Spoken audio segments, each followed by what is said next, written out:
Hello, everybody, and welcome to the podcast. Today, I am joined by Katie Spotz, an endurance athlete who has rowed across the Atlantic solo without any support, completed 5 Ironman triathlons, hold many world records, and many more. Katie, welcome to the show.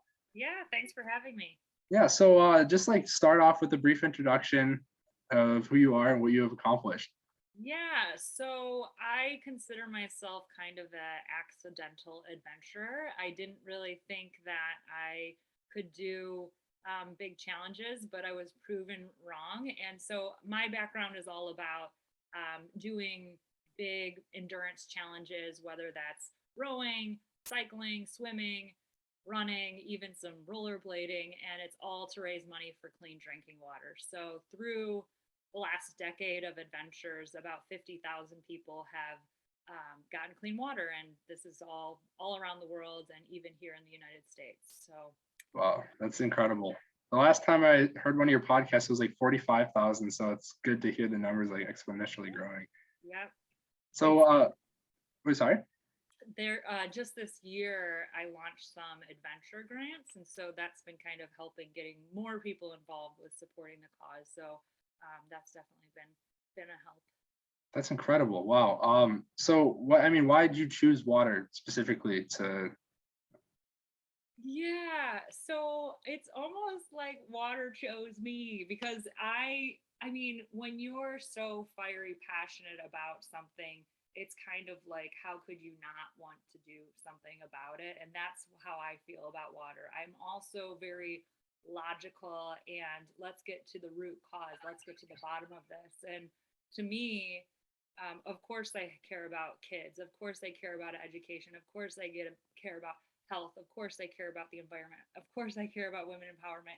Of course, I care about community building. And water does all those things. That's Every awesome. $1 invested in water brings back $12 to the community. So for me, I mean, aside from air, what else is Right. needed?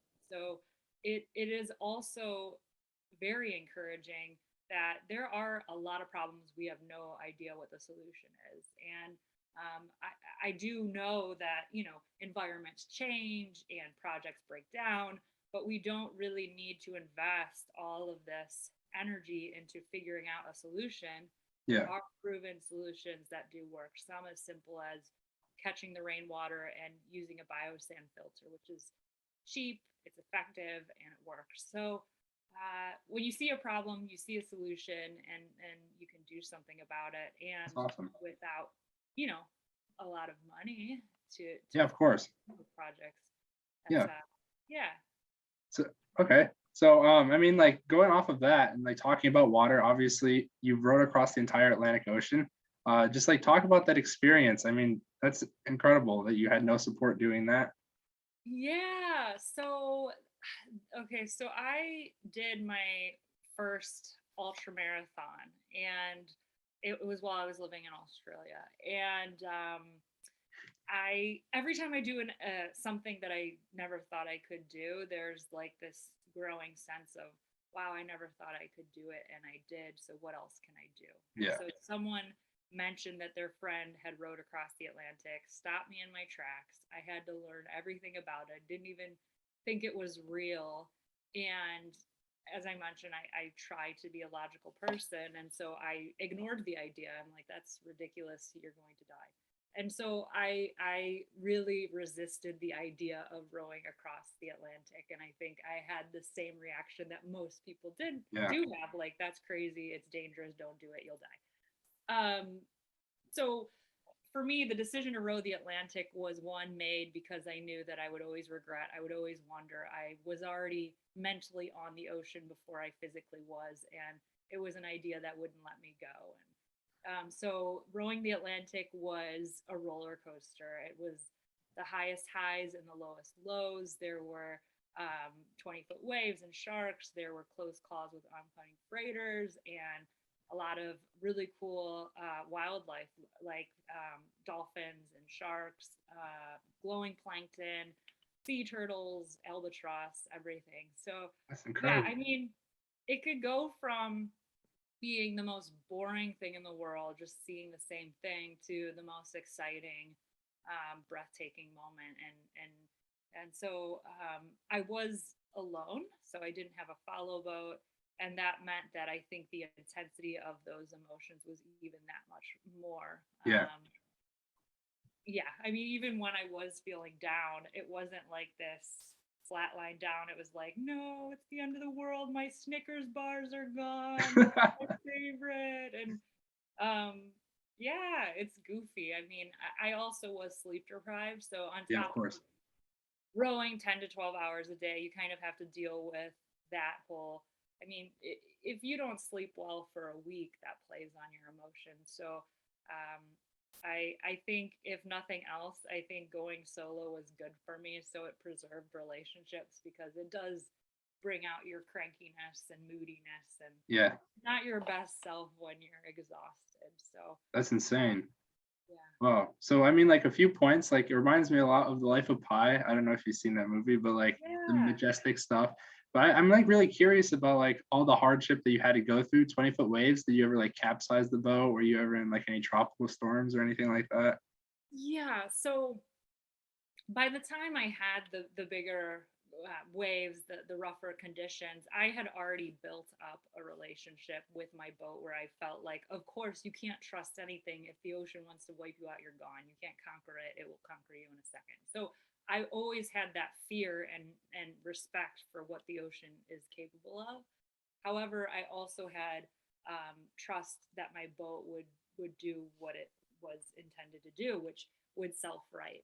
Um, I will also say that as a kid, when I was 5 years old, I would be that little kid at the wave pool, swimming right up to the line. My interest in joining the Coast Guard was to be a rescue swimmer. So when I see big waves, I do have fear, but the difference between fear and excitement is very minor. Like the, and so I think, of course, there's always that fear, but it's more exciting. So I really enjoyed the fact that the conditions were changing and aware of the danger, but also, yeah, that's, I mean, if there's summer storms, we'd be out on the front porch watching it. And so I thought it was really cool when I had big waves. And I mean, I had to be strategic about how I rode and what I did. And I could have gotten a concussion. I could have been thrown out of the Yeah, boat, but I literally. didn't have capsize. I was prepared for it, but yeah, I I honestly feel like that would have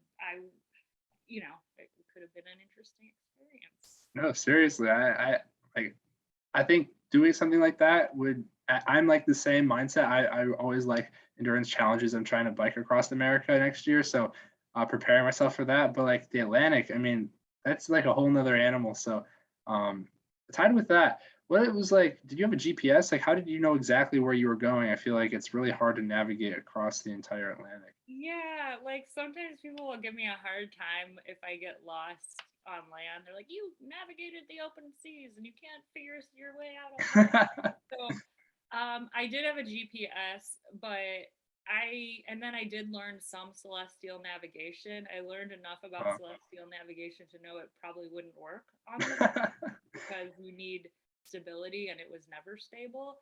Yeah. So I mean, I had a GPS, I had a handheld backup, but I know east and west by sunrise and sunset. So even if you wipe out all my electronics, I could still look at the sky and know. I mean, in the middle of the day, not so much, but I feel like there's some comfort in knowing that if you know where the sun rises and sets, you can kind of figure out. Wow. And as long as I went west, I would hit land eventually. I did end up 2 countries west of my original. And that was because of a towboat and there's like 20-foot waves near the shore, or Well, so plan A was to land in Cayenne, French Guiana. I landed in Guyana, Georgetown, Guyana, 2 countries west. And I could have landed in Cayenne, but that's when I had the 20, 25-foot waves. And so you can't land with precision and you can't just land anywhere. You have to land at a port, go to customs, do all that kind of stuff. So yeah. I couldn't just land anywhere. And so my option was end, get a tow for the last 1 or 2 miles, or kind of take that gamble, go a little bit further where the currents weren't as strong. and Sure. potentially be out there for up to 2 more weeks. And I mean, there were moments where I was like, get me off of here. And then when I made that decision, I felt like, oh, I'm not ready, because I anticipated it would be 70 to 100 days. And I made that decision around day 62. So I wrapped my head around 70. So I felt more, and I had enough supplies, and I'm very stubborn. And so I really wanted to hold on to the unassisted um, title for my own ego. I don't know. Yeah, right. I felt like if it was an option to try and I wouldn't be endangering myself, I wasn't injured, I wasn't, um, you know, I was physically and mentally okay with the idea of going longer. And honestly, I planned 2 years. So what's another week in a 2 year, um, project? So Yeah. that's why I ended, and I was able to end there without assistance because it There was, you go. That's awesome. Okay. yeah. So I mean, as far as like food goes, for the extra 2 weeks you were prepared, but like food the entire duration of the trip, what was that like? I mean, protein powder and like Snickers bars? Yeah, well, I did have more than Snickers bars. I did have like 300 chocolate bars, but I had about 3 to 5,000 calories of food. So I had a 500,000 calories on that. Wow. Wow. Most of it was freeze dried meals. So I would have a little jet boil stove, add boiling water. The water came from the ocean. I had a desalinator that worked by reverse osmosis through the solar panels, and it was generally very sunny. So I never had to be conservative about water. I also, yeah, so I packed all the it's not necessarily like MREs because those have liquid, Yeah. and fully loaded it was about 2,000 pounds. So I definitely wasn't looking for more weight to be added. So it was all dried, and protein powders. I did that before bed, and trail mix and um, dried fruit. There was no refrigeration, so everything was That's insane. processed. Wow. Okay. I did have a sprouting kit, so that was my only fresh. Oh, okay, okay. What about sleeping? So I mean, like you had like I think I've seen one photo of the raft. You had like a little area you could like sleep in, not get wet and stuff like that. Yes, yeah. So I had I mean, I hate to say it, but it did look like the size of a coffin. It was small, and it was, watertight, and I had all the walls were padded, so if I bumped around, you know, would protect me a little bit. And then I also strapped myself into bed because that Wow. would help with the self-righting if it did flip while I was sleeping. So yeah, that was kind of like I had 3 safety harnesses across my body to strap myself into bed. Okay.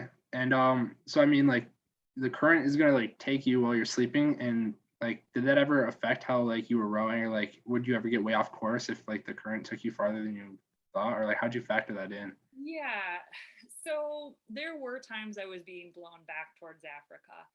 Um, I went from Africa to South America, and I had a para anchor, which is an underwater parachute that Yeah. minimizes that drift. But yeah, I mean, there were a couple days where I lost everything I did that day.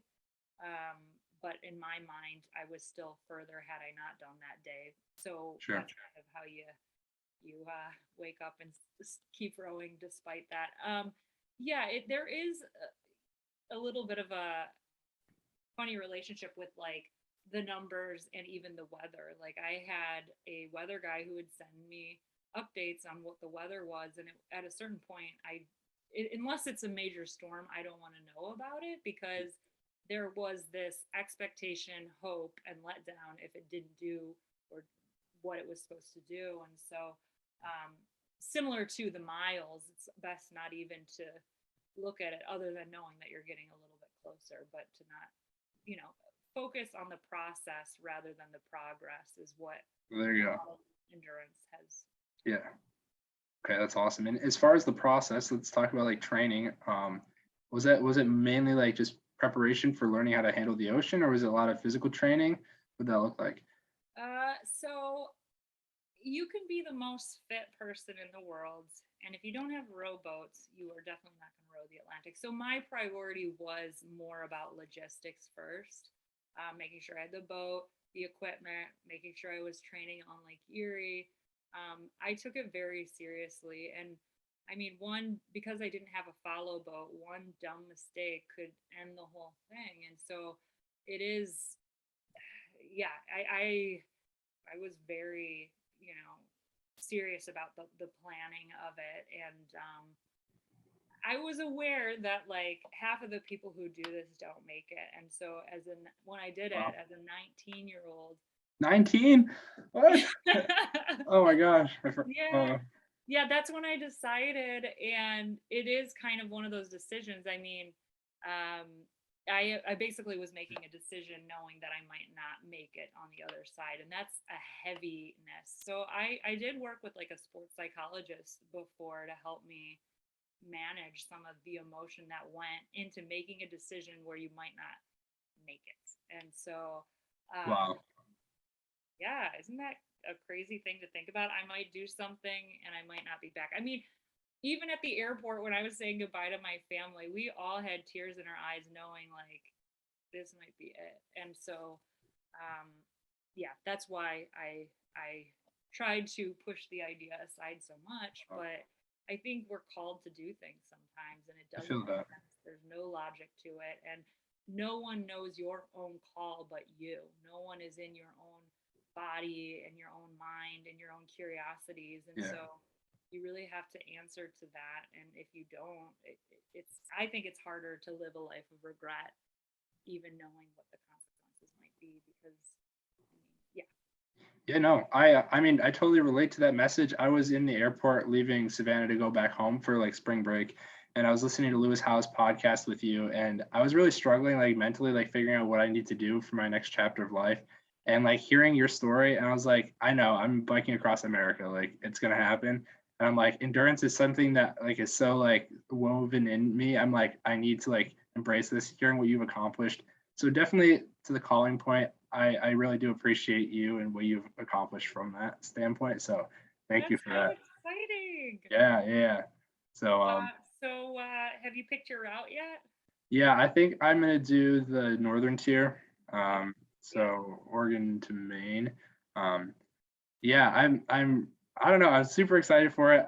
My parents are like urging me to like do it in a group. I really want to do it solo just for the experience, but like, I mean, what would your take be? I know you've gone across America too as well.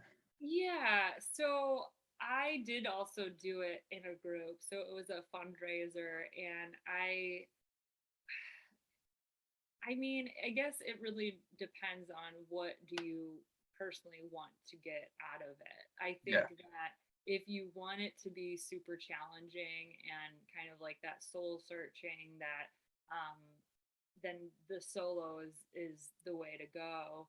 It I mean, even if you go on a ride with friends now, you know how that could be once you're in a pace line and how that could be really encouraging, but it, how much time do you have? If you have limited time, I would say go in a group. If you have unlimited time, it won't matter if you stumble across a city that you like and want to stay a few more sure days. thing. So um, I think maybe even doing both, a mix of both could be helpful where you have a friend join for a week and do That's cool. if you if that is a possibility. I know most of my friends wouldn't be able to do the whole country, so I Yeah. think you could probably wrangle a few weeks out. Yeah, yeah, for sure. But to that point, like for anybody out there that wants to like get involved, like physically into anything, whether it's endurance or just like wants to work out and can't stay consistent with it, what advice would you give to those individuals?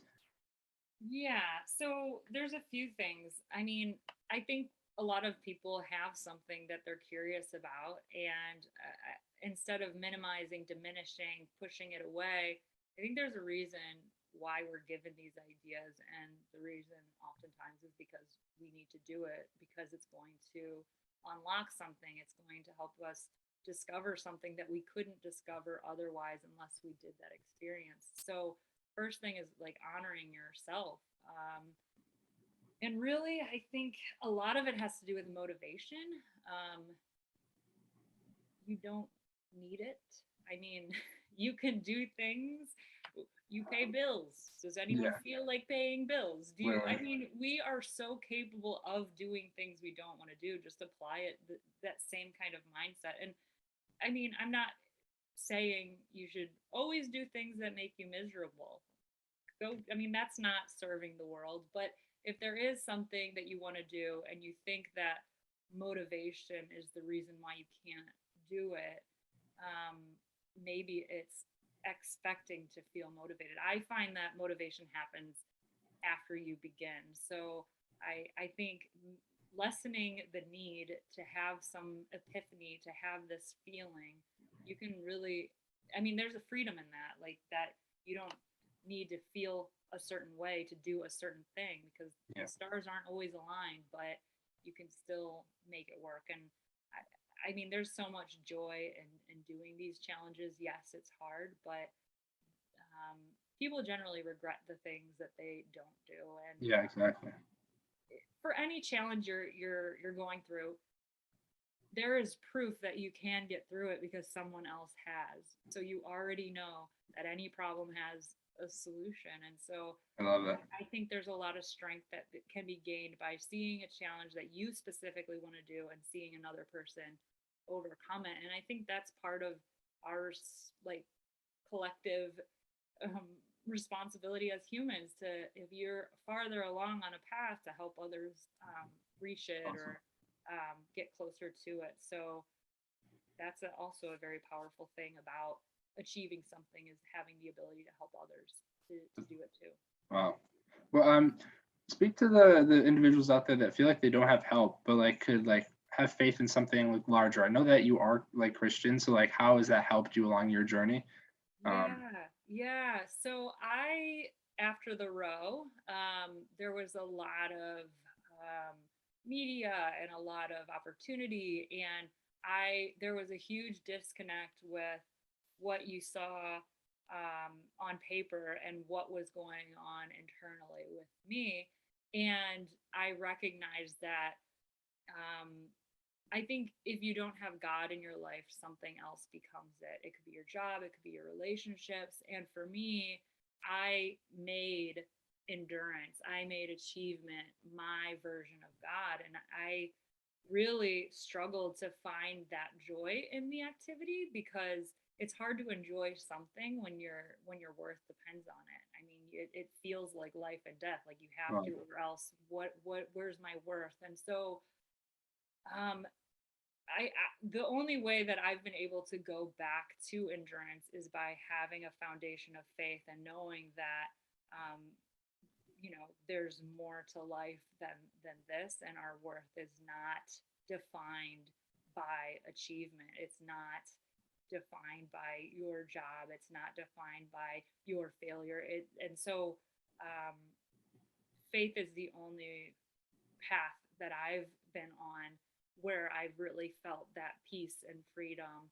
Um, that I think there's a lot of promises of achievement, and it's not about not doing those things, but knowing that that's not the root. That's not. It's not a fear-based yeah, approach. that's awesome. I mean, like I know like having the identity built into your subconscious when it's like endurance is like my identity, and then you start to lose yourself in that. Talk about that like a little bit. Um. So, what do you mean? Like, I guess just clarify a little bit more. Sure, yeah. So like I'm sure that maybe you felt this endurance just like builds into your identity and who you are. And then if that gets removed from yourself, maybe you feel like a disconnect or you feel like you don't know what to do next. Um, and like you when your identity becomes the activity, it's kind of hard for you to like do something else or like find the next thing. So like you're talking about faith and how important that is, and Yeah. having something larger than the activity. Yeah, I think the place that it takes up the most, like the biggest difference is failure. I mean, without faith, failure can feel so heavy and so life sucking. And Yeah.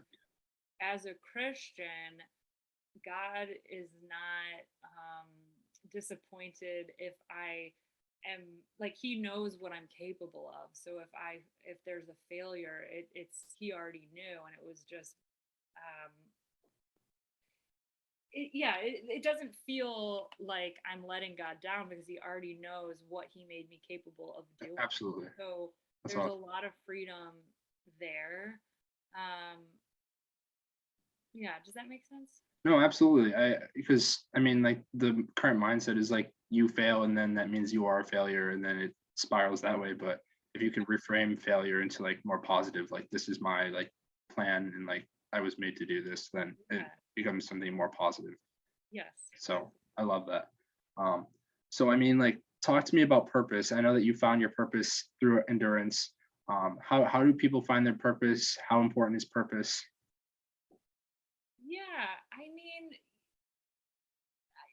there's definitely like um clearly defined purpose, like your job or um your cause. But when we wake up every day, we have a purpose for being here. So I I I think even more than um necessarily writing down the things and having this plan, it's just being open to life. And I love um, that. as a 17-year-old, did I imagine myself rowing across the Atlantic? Absolutely not. That was before I even could run 1 mile. And so I didn't, I think the openness to letting life unfold is and being curious and being open-minded and listening to, your own intuition where you feel called is all really important. Um, but I also think like it's just a matter of lessening that maybe the stress of not knowing. I mean, truthfully, no one knows. No one on earth knows what they're doing. So I think we can all kind of relax into the silliness of life that um, no one really does know. And so I think that's why it's so important to um, listen to Good. everything that's going on and um, honor whatever feelings and thoughts you're having. Wow. No, I love that. Yeah, like I'm in the spot in life trying to figure out what I'm supposed to be doing for the next 5, 10 years, and I put a lot of pressure on myself. I feel like a lot of people do that, but just allowing life to unfold. At 17, you were like struggling to run a mile, and then now you've like accomplished so much. And in 2 years, you would row across the Atlantic or prepare to. So that's really awesome. That's a great mindset to have. Um, Yeah, so to continue on that, it's like, what can you do for for the future? The best thing that you can ever do for the future is that focus on right now. And yeah, of course, it's great to have visions and goals, but you're only going to get to a place if you give your all in that, in what you have in front of you. So, yes, have that vision, but also know that if you're doing the best with what you have in this moment, that is going to inevitably lead you to the best for your future. oh, wow, oh, that's powerful. Um, Wow. Okay. So, just a few more questions before we wrap up. Um, so, what advice would you give to your younger self? Would you just say like, hold in there, Katie, like life's going to unfold and just be patient, or? Yeah, I think patience was a big thing, and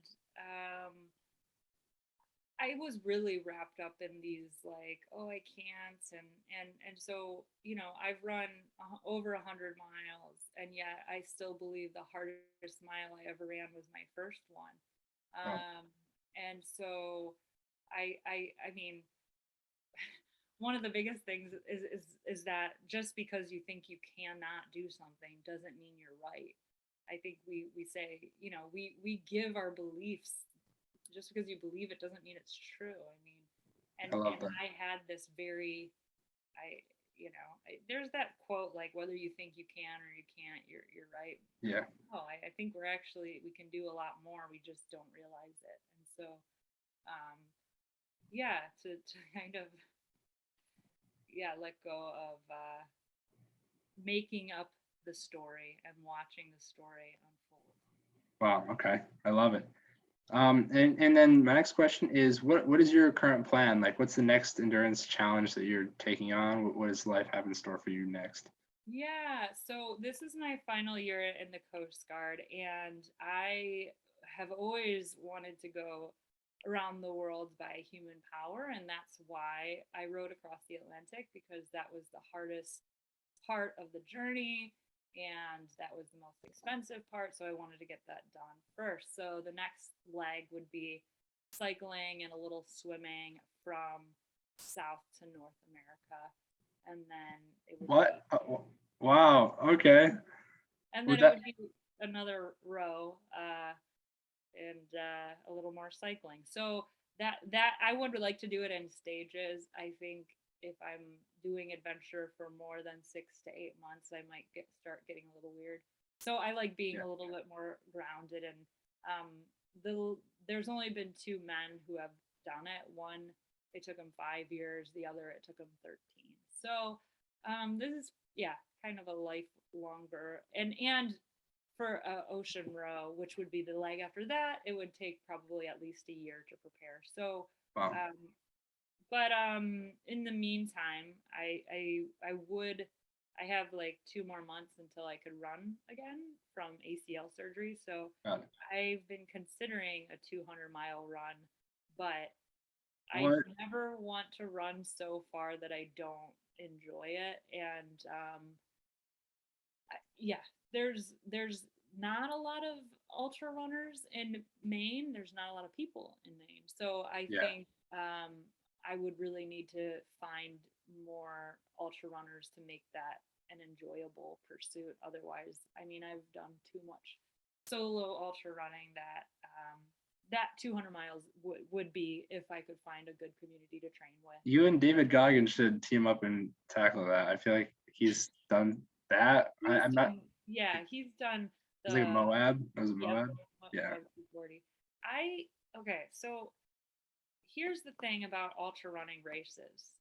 If you go out west, it is not running anymore. It is hiking, and I do not like hiking. I don't like hiking up or down. And so I try to do ones that I can consistently run the whole time because I don't like Got it. so, I mean, yes, of course they're harder because of all that elevation, but I love the feeling of running. You get in a flow, you don't even think anymore. You're in the zone. When you're hiking, Yeah.